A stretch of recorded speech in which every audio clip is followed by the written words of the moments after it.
Hello again my pigment nerds, how are you today? In this video we are going to be looking at the Hematite Burnt Scarlet Genuine.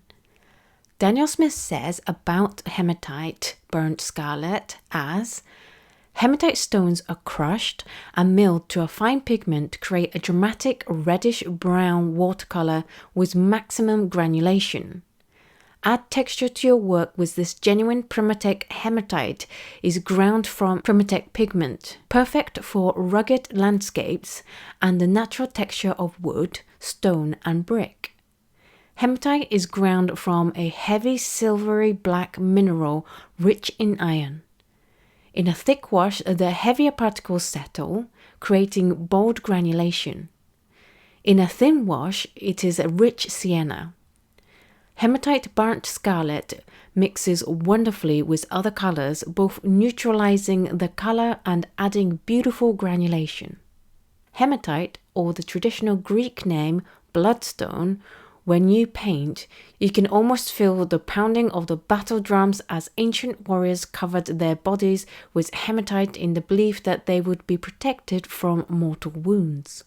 According to lore and superstition, large surface deposits of hematite mark the site of hard-fought battles where the blood of fallen soldiers flowed in the ground. Hematite Burnt Scarlet is made from genuine hematite, classified as Series 3, excellent in light fastness, semi-transparent, low staining and granulating.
Welcome back, the paints have dried and this is Hematite Burnt Scarlet. My first impression is that it has a heavily orangey undertone. You can see in the mass tone where the warmth of the orange comes through, and you can definitely see in the gauze where the darker pigment and the orange pigment separates. But let's compare hue first, and these are the other colors we are covering in this series. This is Hematite Burnt Scarlet painted from wet paint, and this is from paint that has been dried on a palette.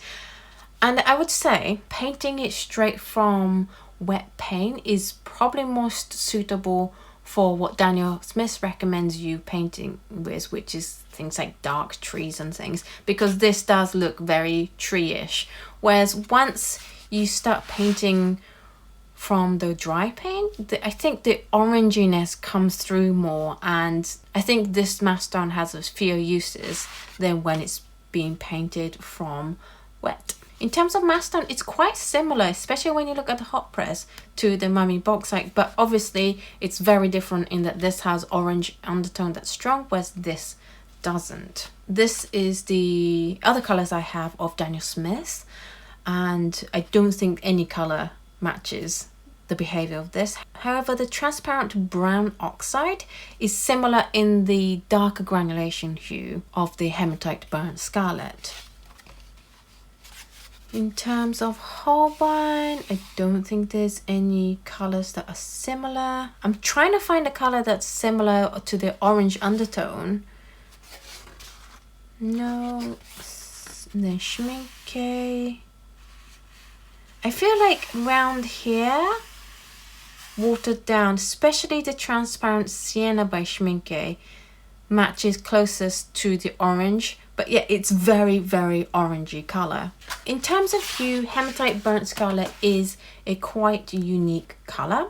However, how useful this color will be in practical uses, I'm having slight doubts about. But anyway, let's carry on looking at this color.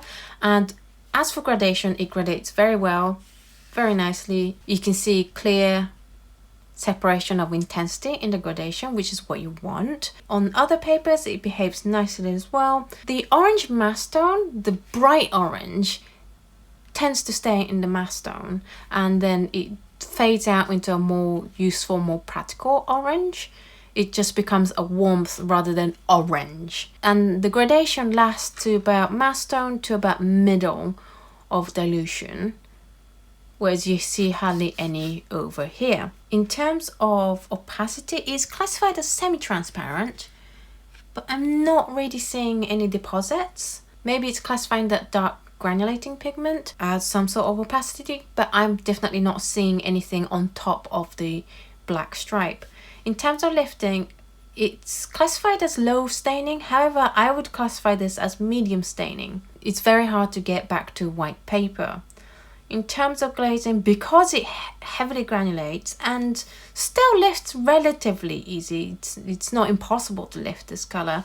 You get really patchy glazing where the color from underneath layer just lifts up when you're trying to put the second layer on. So I don't recommend Hematite Burnt Scarlet for glazing.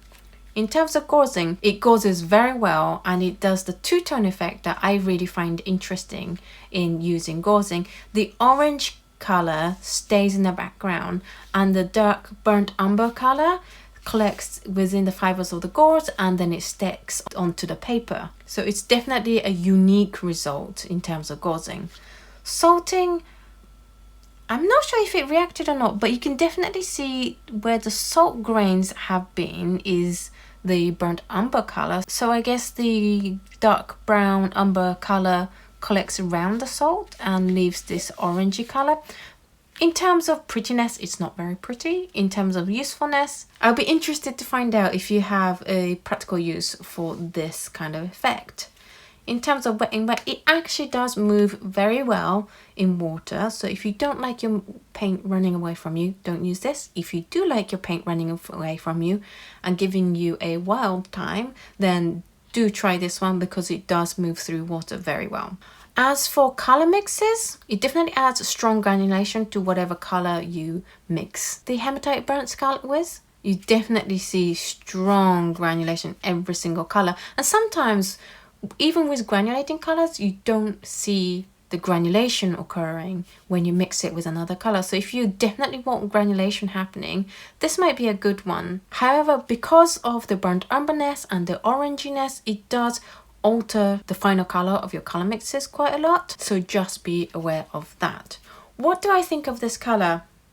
I think it's definitely unique, but as to whether I'll have it on my palette, that's a hard no for me. As you know, I'm still not the best of friends with oranges, and therefore this color doesn't do anything for me. I still also doubt how practical it is in terms of real life paintings. I think it's definitely a very niche use paint where you have to know exactly what to use this for before you want to put it on your palette, because otherwise you're just not going to end up using this color. Of the Primatek range colors, I definitely think this is one of those colors that you buy for the sake of it being a semi-precious stone rather than because it is actually genuinely useful, such as the Yavapai that we reviewed earlier in the series. If you'd like to try some of the colors we've been covering in this series, then this month's stock card is actually the first 8 colors that we are going to be covering in this series. And this is a great way to test out the Primatek colors, which can be very expensive indeed, especially that one, the Garnet Genuine Series 4. And so this is a really economical way of getting to try out the real thing. If you'd like to receive this stock card this month, then all you have to do is head on over to my Patreon page. That's patreon.com Oto Kano and sign up to the appropriate tiers. If you are saying this after February 2020, then don't worry, you can still sign up for the tiers that receive the dot cards, and then that gives you the automatic right to be able to order the back catalogue of the dot cards that I create, including this one. So what do you think of this color? Do you like this color? Do you have a practical use for this color? If you do let me know in the comments down below, because I'm dying to know what this color will be useful for. Do also let me know if you like this color or if you don't like this color. Thank you so much for watching this video, and I will see you in the next video. Bye!